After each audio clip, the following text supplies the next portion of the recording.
It's all a learning process. Involves taser, the use of defensive tactics or fighting, handcuffing, prisoner handling. A process that Lieutenant Greg Fringer say officers have to go through to properly protect the community. We want our people to have the best training and equipment available to them. Police officers go through extensive programs such as realistic-based training where they get hands-on practice on how to handle certain situations, such as when to fire their gun or when to hold back. Using equipment that's identical to what they carry on a day-to-day basis. However, when budgets get tight, training is often the first thing to go. Reality-based training is cost prohibitive at times.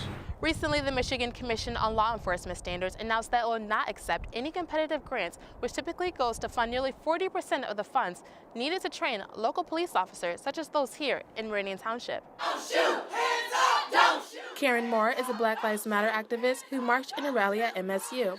She is concerned when training dollars are cut. Don't shoot! Hands up! Don't shoot! How can you say that you're going to cut training for police officers that you're going to put into the real world?